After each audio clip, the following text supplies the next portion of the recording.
नमस्कार, मैं हूं आपके साथ हेमंत कुमार। अमेरिका ईरान जंग के चलते वैश्विक संकट की बातें आप सुनते हुए आ रहे हैं और आज तारीख हो गई 23 मई 2026 की। इस दिन क्या कुछ खास हो रहा है? खास ये हो रहा है कि ये जो वैश्विक संकट है वो अब पूरी दुनिया के सामने एक आर्थिक संकट के तौर पर भी उभर करके सामने आ रहा है। और आपको इस वीडियो में आज मैं बताने वाला हूं कि कौन कौन से देश हैं जिनकी हालत बहुत ज़्यादा ख़राब हो गई है। इसके चलते अब ऐसे जो देश हैं उन्होंने वर्ल्ड बैंक से कर्जे की गुहार लगाई है। हम देश नहीं चला सकते, ऐसी स्थिति हो गई, इन देशों ने कहा। तो इनके लिए इन्होंने कहा कि हमें लोन दीजिए, हमें कर्ज दे दीजिए ताकि देश हम चला पाएं। ऐसी स्थिति जो है वो दुनिया के कई देशों में आ गई है और कई देश इसके मुआने पर खड़े हैं जहां पर इस तरह की स्थितियां, इस तरह की परिस्थितियां बनती हुई नजर आ रही है। तो जो जानकारी अंतर्राष्ट्रीय मीडिया से अभी सामने आ रही है दोस्तों, उसमें ईरान की जंग शुरू होने के बाद से लेकर के अब तक का डेटा अगर हम देखते हैं तो दुनिया के कुल 27 देश ऐसे हैं जिन्होंने मदद को लेकर के वर्ल्ड बैंक से गुहार लगाई है, कहा है कि हमें कर्ज दे दीजिए, हमें लोन दे दीजिए। हमारी अर्थव्यवस्था लगातार धाराशायी हो रही है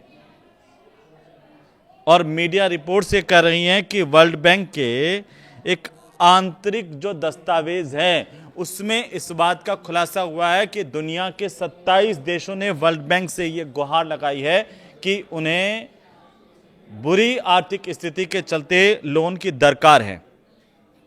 अब ये देश जो है वो ये कह रहे हैं कि ईरान संकट की वजह से उनकी अर्थव्यवस्था पर गंभीर खतरा पैदा हो गया है और गंभीर असर पड़ा है। हालांकि जिन दस्तावेजों की बात की जा रही है उनमें इन देशों के नाम नहीं है या मांगी गई रकम नहीं है कि कितने कितने रुपए मांगे हैं, कितने कितने राशि मांगी गई है, कितनी करेंसी की मांग की गई, कितने डॉलर्स की मांग की गई है। लेकिन ये कौन कौन से देश है इसको लेकर के भी कोई जानकारी सामने नहीं आई, आउट नहीं हुई है। वर्ल्ड बैंक ऐसी कोई जानकारी हालांकि नहीं दे रहा है, लेकिन वर्ल्ड बैंक ने इसे लेकर के बाकायदा टिप्पणी जरूर की है जो ये मीडिया रिपोर्ट्स आ रही है। क्योंकि ईरान जंग जब से शुरू हुई है उसके बाद से लगा करके अब तक वैश्विक ऊर्जा के बाजार जितने भी हैं वहां पर उथल पुथल मची हुई है।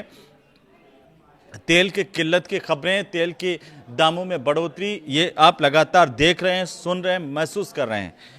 इसका असर जो है वो बाकायदा पूरी के पूरे सप्लाई चेन पर भी पड़ रहा है। ऊर्जा का जो वैश्विक ऊर्जा का संकट है उसका असर, सीधा असर जो है सप्लाई चेन पर पड़ रहा है और विकासशील देश जो है वहाँ पर ज़रूरी खाद और फर्टिलाइज़र की सप्लाई पर भी इसका असर पड़ा है, गंभीर असर पड़ा है। भारत के सामने भी फर्टिलाइज़र को लेकर के बड़ी दिक्कतें हैं, खाद को लेकर के बड़ी परेशानी है। केन्या और ईरान के जो इराक है वहाँ के अधिकारियों ने मीडिया को ये बताया कि वे युद्ध के असर से निपटने के लिए वर्ल्ड बैंक से तत्काल आर्थिक सहायता की मांग कर रहे हैं। और ये आपको बताएं कि ये 27 देश जो हैं जिनका कहा जा रहा है उन 101 देशों में शामिल नहीं है जिन्हें वर्ल्ड बैंक की इमरजेंसी फाइनेंसिंग व्यवस्था के तहत संकट के वक्त में तुरंत आर्थिक मदद पाने की सुविधा मिल सकती है।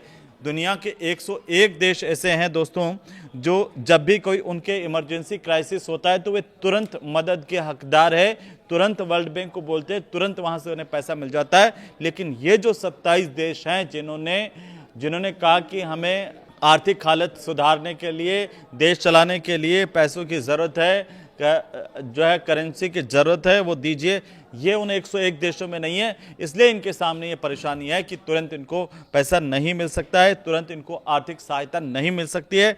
यानी अगर किसी देश पर युद्ध के वक्त का मामला हो या फिर ऊर्जा संकट आ जाए, प्राकृतिक आपदा आ जाए या सप्लाई चेन टूट जाए और इसकी वजह से अगर कोई आर्थिक दबाव बढ़ता है, परेशानी बढ़ती है, तो वो देश क्या करता है, वर्ल्ड बैंक से तेजी से फंड जारी करने की मांग कर सकता है। इसमें 101 देश ऐसे हैं, लेकिन जिन देशों ने 27 देशों ने वर्ल्ड बैंक से गुहार लगाई वो इस लिस्ट में शामिल नहीं है। अब पिछले 24 घंटे की अपडेट्स को अगर आप देखेंगे तो ये बातें सामने आ रही है मीडिया में कि ईरान पर फिर से अमेरिका का हमला हो सकता है।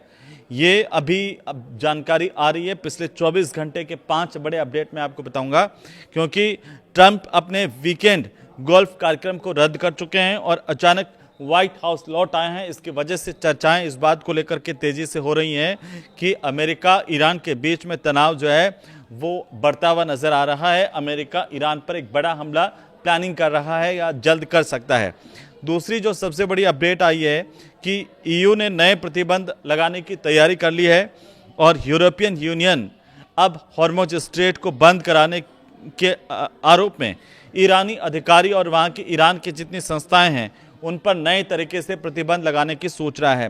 फ्रांस जो है वो तीसरी बड़ी अपडेट है कि फ्रांस हॉर्मुज को खोलने के लिए एक प्रस्ताव दे रहा है। उसका क्या होगा अभी पता नहीं है, लेकिन फ्रांस ने हॉर्मुज स्ट्रेट को खोलने के लिए संयुक्त राष्ट्र सुरक्षा परिषद में अंतर्राष्ट्रीय जो समुद्री मिशन तैनात करने का एक नया प्रस्ताव दिया है कि एक सारे देशों का मिल करके एक अंतर्राष्ट्रीय स्तर पर एक समुद्री मिशन चलाया जाए जिससे हॉर्मुज खुला रह सके, सुरक्षित रह सके।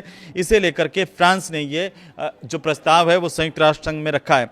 उधर पाकिस्तान में क्या हो रहा है कि पाकिस्तान की जो सेना प्रमुख है वो ईरान पहुंचे हैं, आसिम मुनीर, और वहां पर अमेरिका ईरान के बीच में तनाव कम करने को लेकर के समझौते पर उन्होंने चर्चा की है। मध्यस्थता कर रहा है पाकिस्तान, तो जाहिर सी बात है कि लगातार बातचीत का माहौल बनाने की कोशिश कर रहा है। लेकिन तेहरान जो पहुंची है वो कतर की टीम, और मीडिया रिपोर्ट से कह रही है कि युद्ध खत्म कराने और बाकी विवाद सुलझाने के लिए कतर की जो एक टीम है शुक्रवार को तेहरान भी पहुंची है, वहां पर भी बातचीत हुई है। लेकिन अब ट्रंप की एक जाते जाते मैं आपको बात बता दूं तो वो यह है कि ट्रंप ने ईरान की एक एडिटेड फोटो को शेयर किया है जो आज चर्चाओं में रही। और इसमें क्या था, अमेरिका के जो राष्ट्रपति है ट्रंप, उन्होंने सोशल मीडिया पर ये जो तस्वीर एक शेयर की उसमें पूरा ईरान अमेरिकी झंडे के रंग में रंगा हुआ दिखाया है। और इससे पहले कई तरह के सोशल मीडिया पोस्ट जो है ट्रंप कर चुके हैं जो पूरी दुनिया में चर्चा में रही है।